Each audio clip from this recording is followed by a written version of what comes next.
All right, and we are live All right, are we sure? ish.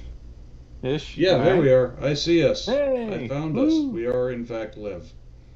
All right. Very So, good.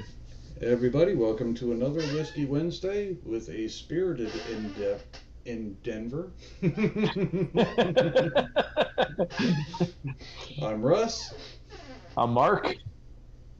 And I'm Mark as well. All right. We're on the mark tonight. All right. No. And the reason why I did this is because you told me to have a drink on you. Well, there you So go. here you are. Here's my drink. All Oh, right. dude.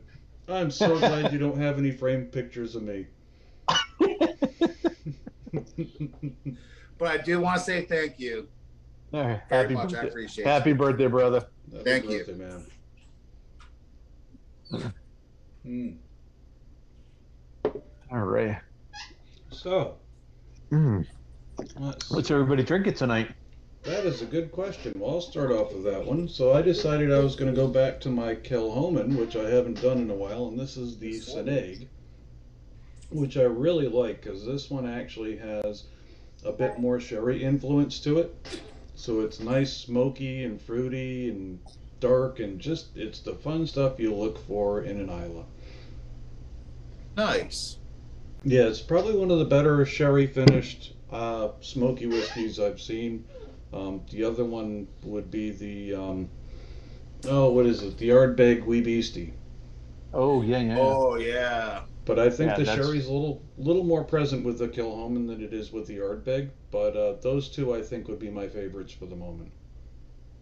all right. Very good. I'm drinking Highland Park 18 year tonight. Ah, Nice. yes. Yeah. So there's a little bit of a reason for it. We lost a dear friend, and he was he was, and yeah, we want just to send him off in the right direction. So Yeah. I don't disagree with that one at all. No, it's a I good think that choice. was yeah. So we'll It's a yeah, good we'll choice. toast him before we leave, before we sign off tonight. Yeah. No, Yep, that's a good idea. absolutely. Henry? And well, I'm doing something that you guys have told me I should do for a while, and it got me some Yeah, larceny. there you go. Awesome. Not the charge, the bourbon. All Hmm. right, very good. Yeah, all right. Thank you for So clarifying. yeah, um, honestly, I read up a little bit about it, about Johnny Fitzgerald, Hmm. and it's a very interesting story. Isn't Isn't it? it? Holy crap!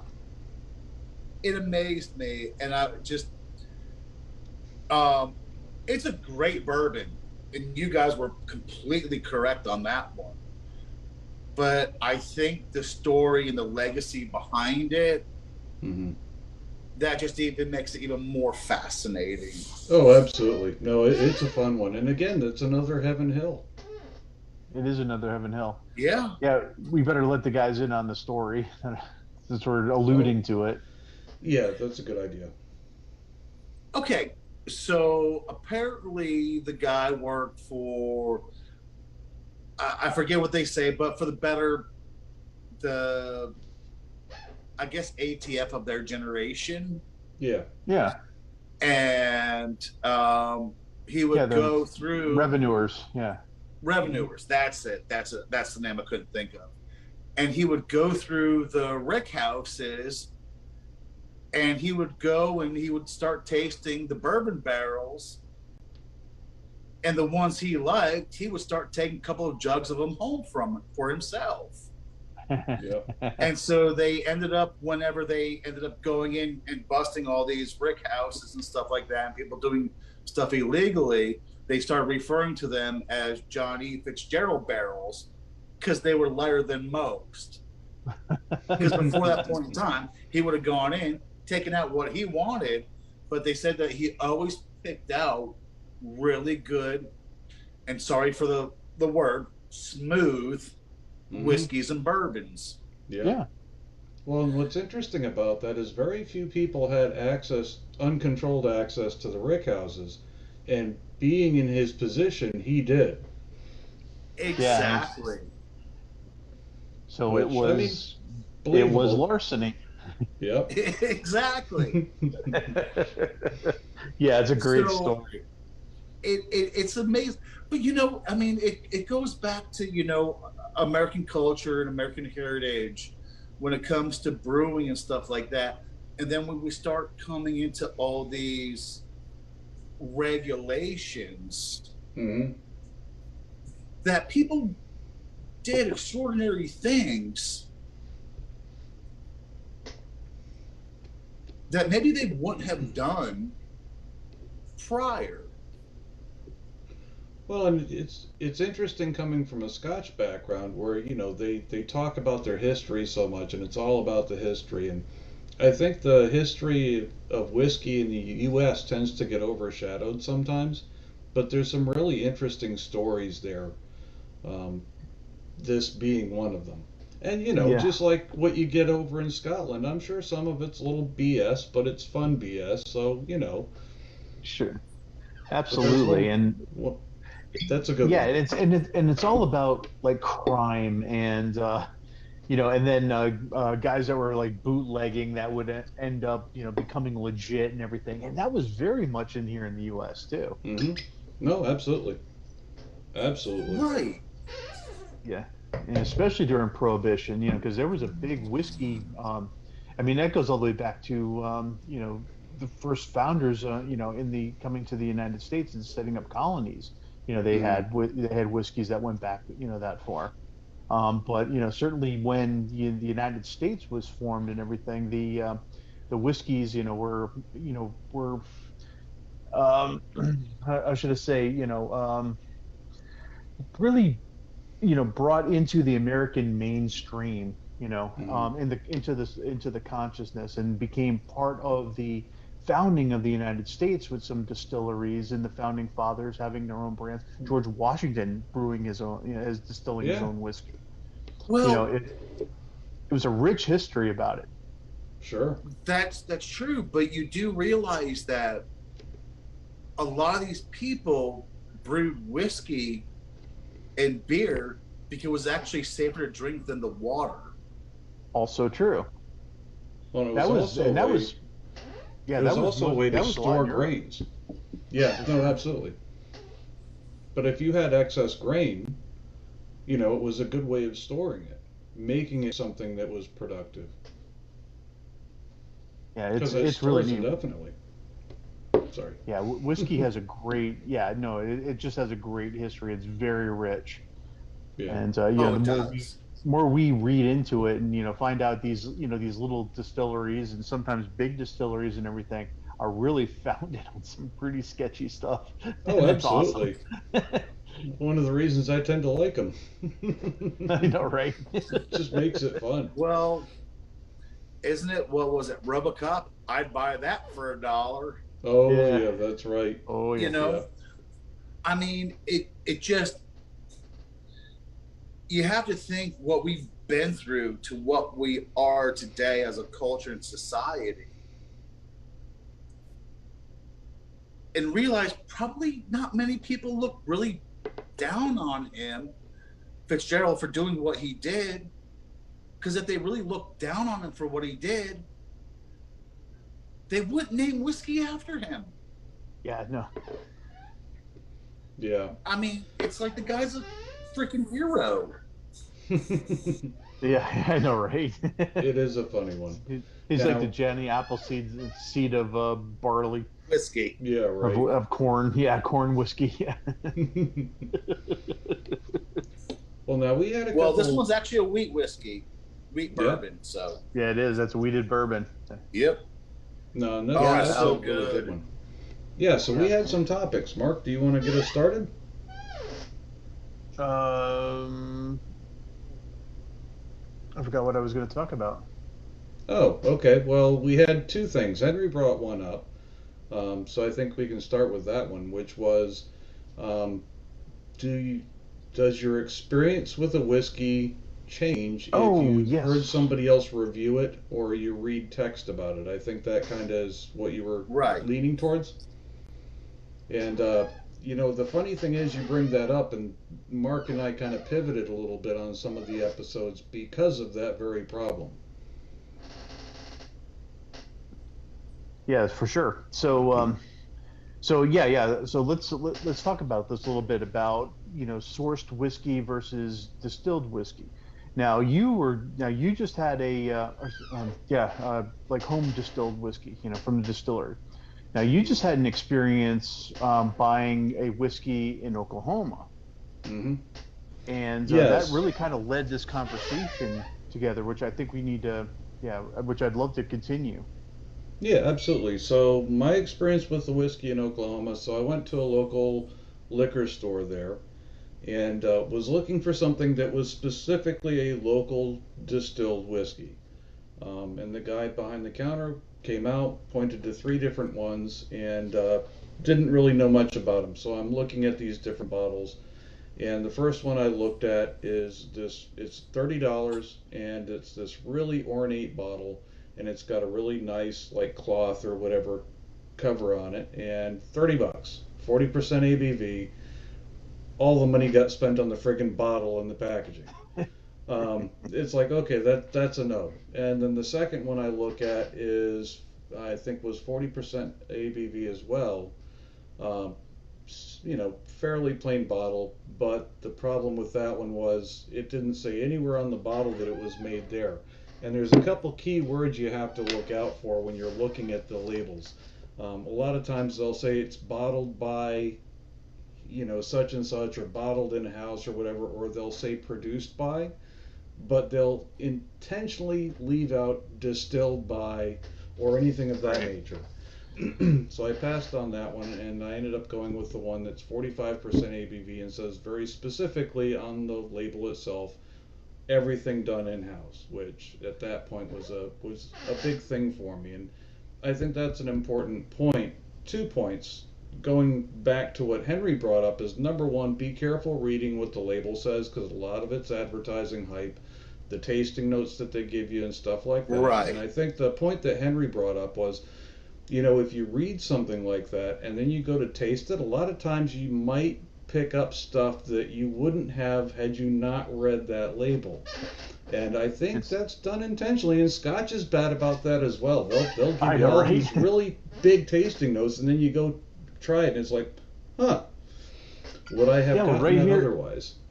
Well, But right here. Well, I mean, right here on my Highland Park 18 year, Mm-hmm. natural color, heather, honey sweetness, chocolate and cherries, aromatic peat smoke. Yeah. Yeah, it was right there on the thing, but I didn't taste that. I went in and didn't read the label when I tasted it. I came up with something Mm-hmm. completely different but Henry? in my I review. mean, to me, it's one of those things, and please don't take any offense to it. I don't want any No. of the distilleries or distributors or anything like that to take any offense to it. But yeah, aromatic, dark Mm-hmm. cherries, green apples, bready notes. You take a sip, dirty ass. No, but I it mean, is advertising. At the end of the day, they're selling a product, and they're going to do whatever it takes to sell it. you know, and I'm not saying that those people's tasting notes are off at all. I'm not saying that. Mm-hmm. I don't understand the process they went through to get those tasting notes to put it on the outside of a bottle. Mm-hmm. But I think that they should make it more subjective and leave tasting notes out and let you as a consumer figure it out for yourself. But the problem you run into is, I think a lot of consumers out there don't know what to look for. And Right. if I don't know, a lot of times I'll go into a liquor store and I don't have a particular liquor in mind, like what happened in Oklahoma. And if I was to just go based off the tasting notes, I might say, "Oh, yeah, this sounds kind of good. I'm going to go with it," and then end up with none of them. Meanwhile, I picked a whiskey that was 40% ABV and is blended from somebody else's whiskey that they don't even mention on the bottle. So Yeah, for it's sure. it's tough. It's a tough one. Yeah, and what we found too is we've gone and read tasting notes and things like that, and then it was all overshadowed by the barrel spice, Yeah. or if it was really like a smoky whiskey, that could easily take over, and you're gonna have to really Oh work God, to yeah. get those. Yeah, you're really gonna have to work to get those things. So Yeah. Yeah, and again, I'm kind of shying away from, tasting notes when I go into a whiskey. I want to experience it firsthand. I want to, get, have my senses and my, you know, experiences and everything guide me through that flavor. Now, what's interesting is, and I'll do that, and then you and I'll be together drinking a whiskey, and then you'll say, "Oh, yeah, by the way, I taste orange in that," and then all of a sudden I could taste orange, Yeah, or yeah, yeah. So I mean, it really is very subjective. Now, whiskey yeah, is incredibly complex and has, incredible, on the number of flavonoids in whiskey is hundreds of them. So chances are anything you taste in there is probably true. yeah. So, Henry? Okay. So, so let me ask you a question. Do you find that with whiskeys that are like Isla's, that are very heavy and smoky and peaty, and I know I do this myself, but I just want to know if you guys do it. Do you let the whiskey sit in your mouth an extra maybe 5, 6, 7 seconds just to get through the smokiness of it to try and taste what you're going to get on the back end? Yeah, so for me personally, number one, anytime I sip any whiskey, I always hold it in my mouth, the first sip at least, just a little bit to get my taste buds acclimated. The second thing is I generally try not to judge a whiskey on the first taste, yes. um, because your taste buds have to acclimate. The second taste for me generally is where I start getting a little bit more of the detail because you get past that initial shock of the peat and the smoke and all that, like what you're mentioning, Henry. But yeah, no, that's a very good point. Yeah. Now we'll often describe our experiences as we're going through that first sip. I Hmm. mean, I do that all the time and everything. But usually when I'm tasting a whiskey or doing a review, I'm I'm doing that first sip and I'm letting let it sit in my mouth, let the saliva get to it, start interacting with my tasting system here. And then going back to it is when I really start picking up the Yeah, individual notes. you get the Okay. So depth. yeah, yeah, The first taste, while is for me again, the first taste is important. It's part of the tasting experience and it's worth describing. But really, it's not until you get to that second, third, fourth taste where you really start peeling back the layers and getting to what's underneath. And I think that's a really important point. And something that I'm aware of, and I think we try to be pretty careful about this when we do our reviews, is that look, at the end of the day, tasting is subjective. It's based on, we've said this time and time again, it's based on your personal experiences in life. If you've never tasted an apricot, then me explaining this tastes like apricot doesn't mean squat to you. But maybe you've tasted something else that, okay, I would compare it to this. So as a result, our descriptions Sure. of something tend to be a little bit different based on what we've experienced in life. But what we try to do is we give the number score because it gives you an idea based on our experience where we put it, regardless of what the flavors were. If it mm, gets a 1 from us, chances are pretty good it really didn't bring much to the table. Because we've had some pretty funky ones, and we still give them a 2, 2.5, just because it's original and it's something unique. But tasting notes are very subjective, and you do have to be careful listening to other people's opinions on a whiskey. right, right. Now, yeah, there's a couple of things. Yeah, first of all, when we're doing like a Saturday episode or we're doing a prime and the pump, we're absolutely going to give it assign it a value. Now, what I've found I'm doing, when I'm doing a review, or just talking about the whiskey, that I post on Wednesdays and Fridays on Instagram, and then it comes over to my Facebook page also, is that I'm not assigning it numbers Mm-hmm. anymore. I decided not to do that, but I want to, give an overall impression of it, and it's I kind of want that review to kind of, you know, go through the experience of it without it actually assigning it a value. And Well, I think I Without want judging. that, yeah, without judging it that way. agreed. I think something that we all do naturally, Henry included, is we all tend to compare what we're drinking now to something that we've had in the past. That is true. And that I think is especially useful because, okay, if I'm comparing it to this, and you've had this before, then you have a point of reference for what I'm describing now. And I think that's especially important. True. Henry, you've done it a couple times on the Whiskey Wednesdays, where you'll take what you're drinking now and compare it to something you had previously. Mark, you and I do the same thing. We do. We've done it on Priming the Pumps. We've done it on Saturday episodes, and I think, for me personally, that having a number score where you're relating it to something else makes sense. Whereas if you're just throwing a number out there for shits and giggles, then it's really kind of meaningless. Yeah, and that's subjective. And when we're doing a compare and contrast, because we're usually doing a couple of whiskeys or maybe many whiskeys in a night, we have that ability. When I'm sitting down just drinking one, Yeah. then to me that's a different that's a different thing, and I'm trying to just relay the experience of this. So without giving it judgment or without trying to compare it to something else, I want it to stand on its own.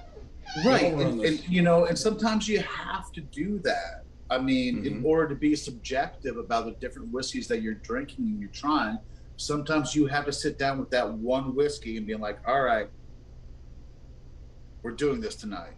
Exactly. And you just talk about it. You can't put it on any scale of how good or how bad it is. It's just your experience. And I think that's great. And I think that is awesome and phenomenal. I really, really do, to be perfectly honest with you. I think sometimes it gets you to be maybe more true with the whiskey itself. Oh, sure. Yeah, that's what I'm not worried about a judgment value. You're just worried about that whiskey, experience, what you're picking up, your experience with it. Yeah, no, absolutely. You're 100% on that, Henry. Now, going back to the other subject, how often when you're looking at a whiskey on the shelf, do you sit there and read the bottle and go based off of the tasting notes that they provide? Oh, when you're well, looking not to make the a tasting purchase. notes, but when I'm buying a bottle, I'm reading that bottle. I'm checking it out online. And I'll sit there and I'll sit there in the liquor store for like an hour, just down, in any one particular aisle, and just comparing them and reading them, and I want to know the story of that whiskey. I want to know That's if it's actually something. That brings something up, and this might be something that interests you as well. The trick that I use is there's an app called Distiller Oh, that yeah. is absolutely amazing. It's free, and it's available on iPhone as well as Android.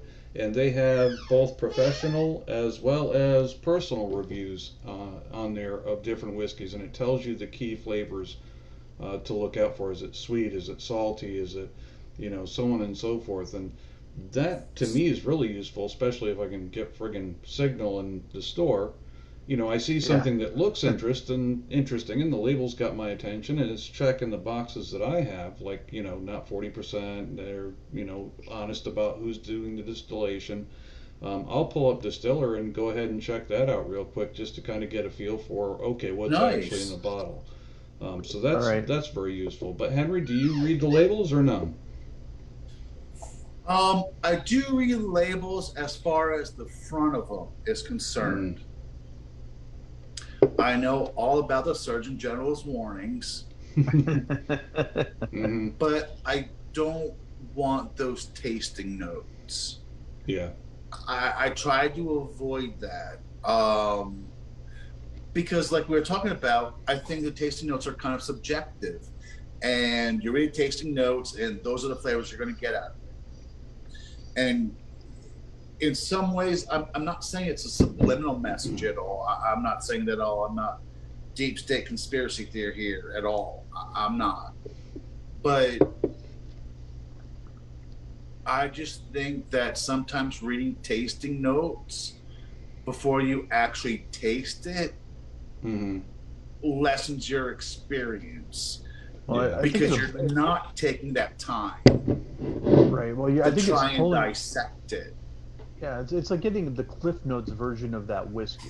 Oh, absolutely. So it's going to pull you in different directions and everything, rather than having your own experience. And what if Larceny says, and I read the tasting notes on it, it says it tastes like butter pecans?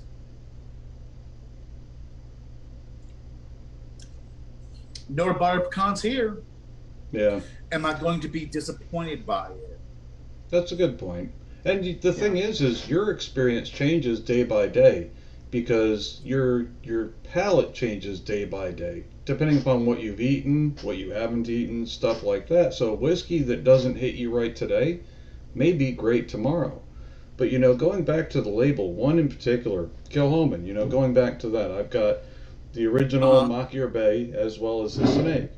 And on their boxes, they put this little bar scale or yeah, just a bar scale, and it goes from peat and on the other side is sherry, and the bar is somewhere on that scale. Well, the first one I bought was this one, and it's more towards peat and less towards sherry. Well, that's great, but I have nothing to compare it to. There's no real number associated with that scale, it's just something made up. So I bought it, and I thoroughly enjoy it, hence it's down at this level. But then, having had that, I come across this one, and the bar is more over towards the sherry, fruity side of things. And having had the original one, it's like, okay, that now lends some perspective. But until I had tried the first one, that bar didn't mean squat to me. Yeah, I I can agree. understand that. But I think I've gotten to the point, and maybe you have too, Russ, where I mean, when we look at a whiskey and it's got a sherry finish or Mm-hmm. a port finish or whatever, first fill Mm-hmm. bourbon or new oak or whatever, it's going to give us certain expectations of that Yeah, whiskey, whether it's a sure. bourbon, whether it's a Scotch, whether it's an Irish or whatever. Um, and we're going to have those, and that's different than tasting notes. But it's what it's doing is saying, okay, well, here I have this expectation that this whiskey is going Yes. to have this flavor palette, Yep. and You're then absolutely right. going in and tasting it and everything. And if it deviates outside of that, are we disappointed with it, or is it something remarkable? No, you're So absolutely right. Well, I mean, bourbon, you have certain expectations with a bourbon. Now, if it's a weeded bourbon, your expectations change up a little bit. If it's a high rye bourbon, your expectations change a little more, so on and so forth. That's a really good point, actually. yeah, for sure. But I think we've gotten to that point, and we're Well, let me ask you both a question on a scale of 1 to 5, and I'll start with you, Henry. 5 being yes, I absolutely look at this. 1 being no, I absolutely don't. Color of a whiskey. Does it influence your buying it? The color of it, absolutely. I'll give it a big 5. Okay. Um, um,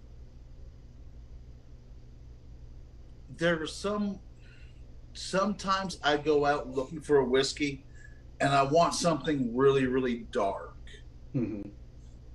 because you haven't planned your own head what the flavors are going to be coming out of that.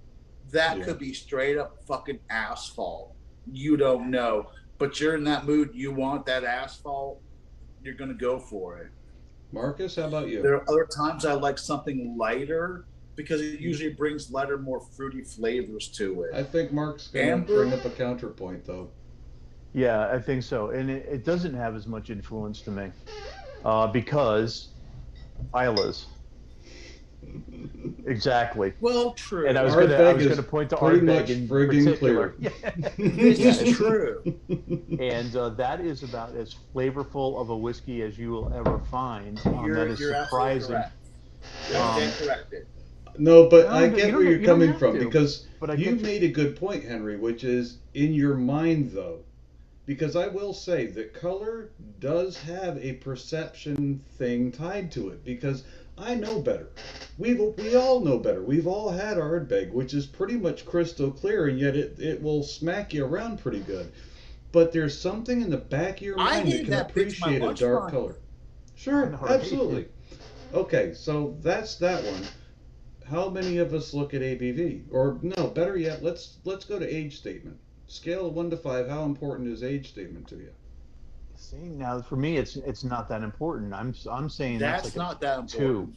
No. It's like a two now, Because I Now, think would if we you were have? to just I think if we were to look at just getting high age statement whiskeys, we are doing a disservice to Agreed. the yeah, we're absolutely doing a disservice Well, to it. I gotta be honest with you. I mean, and I will say, at one point, my answer would have been different on both of those questions. Early on in my whiskey journey, I would have answered those completely different. I would have been looking for a dark whiskey with an age statement. Having been at this for long enough, and I think we would all probably agree, um, we've had some non-age statements or some younger whiskeys that were far superior to the older stuff. But again, Again, to your point and what you said, Ardbeg, the wee beastie, 5 year Hmm. old. Yeah, well She'll the take your lunch money.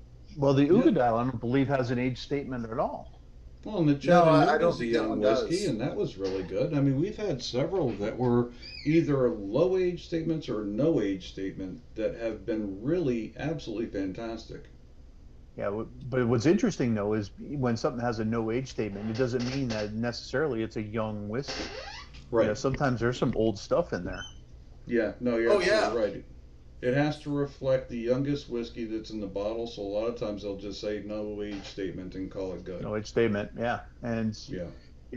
that shouldn't be anything that shies anyone away from that bottle and saying, okay, well here I'm going to do the Knob Creek 12 over the Knob Creek 9 because it's three years older. Yeah.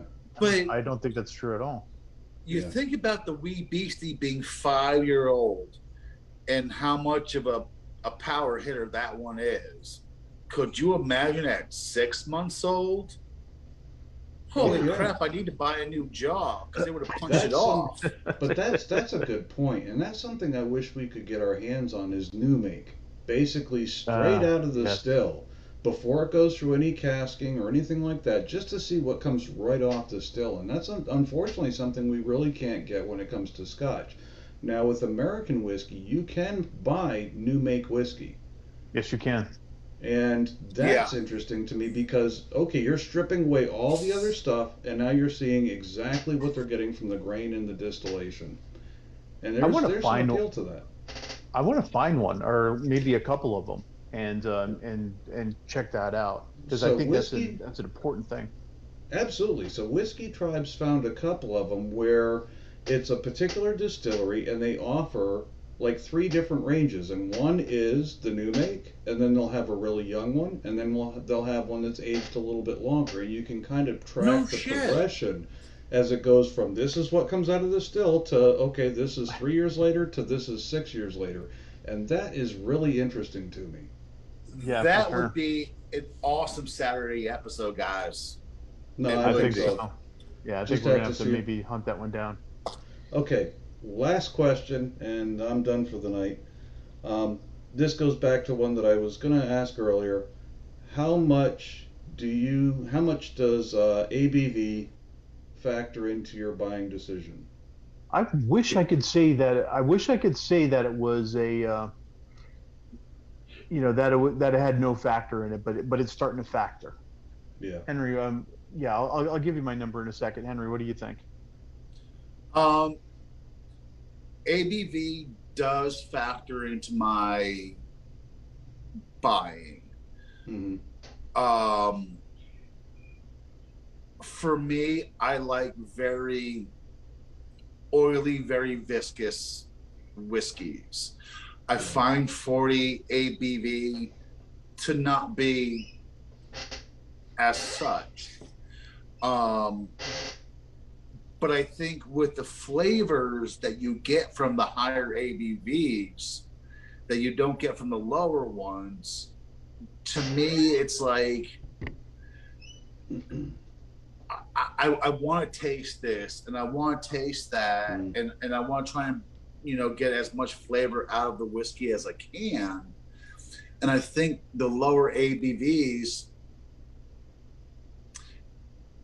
it's just trying to play to the normal everyday humdrum Joe kind of market. And Maybe. and I'm not trying to sound bad about it, but I think they're trying to go for a specific market Yeah, of mass market. being mass produced. Yeah, you're absolutely right. Mark, what was So your thought? so my thought was is this is a 4 for me. So Hmm. but it's not for going for the highest proof. It's Hmm. it's Right. somewhere between 46 and 53% for me. I think that's my sweet spot for whiskey. So And good.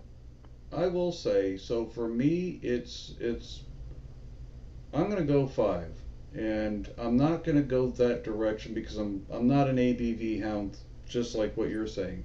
Um, if I like the Jura 10 or the Jura 12, those are 40% ABV. And while I enjoy them, every time I go to them, I wish there was a bit more ABV to get a little bit more of the flavors that I'm enjoying out of that. Now, we've had some where the ABV was higher than what that whiskey really needed. And you add a little bit of water, you bring the ABV down to a comfort level, which is maybe we're bringing it from 60 down to 50, and suddenly it's like, oh my God, all these flavors. Yep, But we've agreed. had the opposite where, it's proof down to like 43 or 46 and it's just lacking a little bit. So it's not so much that I'm looking for a specific number. I'm looking for the number that fits that particular whiskey the best. And it's rarely 40, unfortunately. Yeah, I'm with you on that too. And I think when you get to 46, it starts to become interesting. And Hmm. then 53, is kind of where I start getting diminishing returns or Yep. 46 start right here. noticing. Yep. Yep, No, 46. Yep. 46 is a good number. It's And a good number. that's something I have to give the American market credit for is when it comes to bourbons and whatnot, I think there's more accessible bourbons at 50% than there are scotches. I agree with that. Well, I mean, I bottled would. in bond, that, True. all the whiskeys that are in bottled in Yeah, bond. I mean, that's a 50% ABV. yeah. Bourbons, generally, like to hang out in that area. And I'm happy to hang out there with them. I wish Scotch did that more often, to be honest with you. Yeah, for sure. But When you No, get, no, and I get that, and I just think that the lower ABV whiskeys, bourbon, scotches, sometimes there's that one thing in the back of my mind going, give it 3 more points. mhm. yeah, Who yeah, knows No, what you're I'm going with to you. get out of this? Yeah, no, I'm with you And on that. I'm not poo-pooing or shitting on them or saying it's bad. I'm not. I'm not. here, I just think All right, maybe a guys. few more points in ABV Hate to be will that yeah. dude, bump but up the flavonoids. we have less than a minute and we're about to get cut off. So before we do, I'm going to say good night, everyone. Thanks for joining Uh, us. We had a lot to where's the talk glass for about tonight, Stitch? but it was a good Yeah. night. Yep. To Eric So, Stitch. yes. Eric Stitch. Godspeed, my brother. Hells yeah. And on that note, I bid everyone a good evening. Thanks for joining us. Thank you. Thanks.